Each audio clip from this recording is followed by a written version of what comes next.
Hey guys, it's James here again. Now today you find me hiding out the winds down at the Gunroom Country Clothing, just on their outdoor range.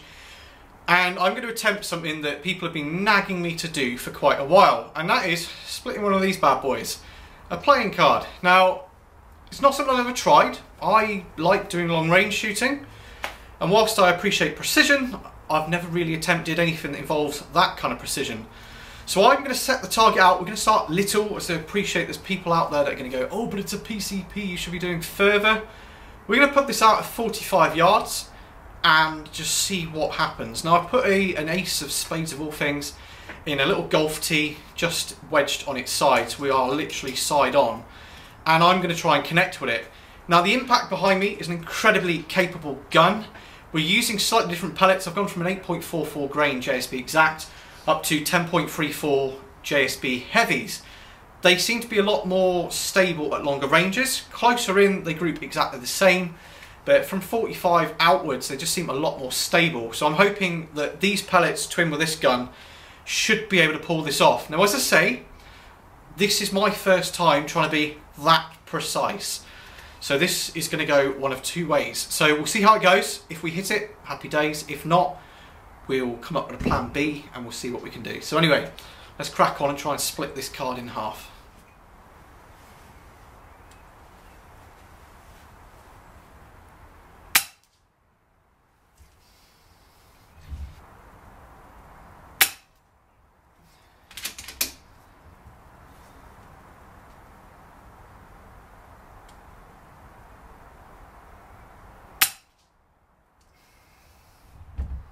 Going to see what that did.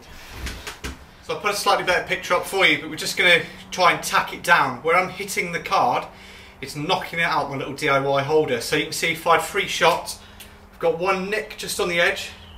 I've got this glance, that was the first shot, and then that was the last one there. But as it's hitting, it's knocking it out, and I think that's what's stopping it going all the way through. So I'm going to come up with a way of just holding it in place a little bit better, and we will take 4 and see what happens.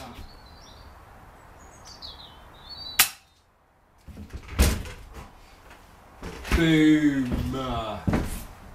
Okay, so you can see the red tape that I used just to hold it on this little golf tee. I've just cut a slit, but it was pinging off and it was tearing rather than splitting. So, 3 shots of doing that. I had 2 glances and then obviously that slight gling. Taped it down with the red tape. So there we have it, guys. 4th shot and literally torn straight in half. Now we worked out what was going wrong. The first shot hit and it tore this bit here.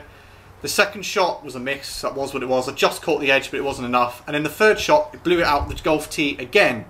Now it turns out that when the pellets were hitting it, the power was just driving it out the golf tee. So we actually used some tape from a JSB tin and just taped it in place so that the pellet could do its work and literally sent the shot straight through. Now for anybody interested, I appreciate there's going to be people going, oh, but what gun is it and whatever. This is a sub 12 foot-pound impact. It's in 177, and apart from like the Hug It moderator and the Vortex scope, it's pretty much out the box.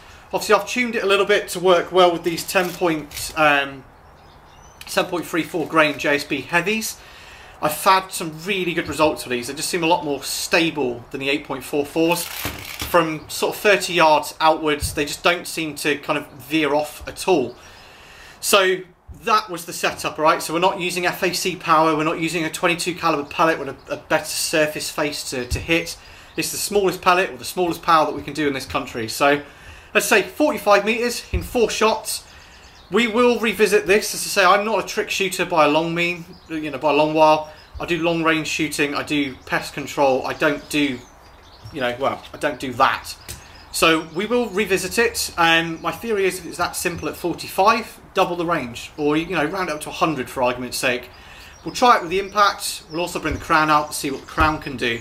So if you have any questions, any comments, you want to say anything about this, feel free to put them down below. If you want to see more from us, obviously feel free to subscribe. We'll be back with plenty more and probably some more card splitting shenanigans and maybe some other trick shots if we can think about it. But anyway, guys, thanks for joining us again, and we will see you next time.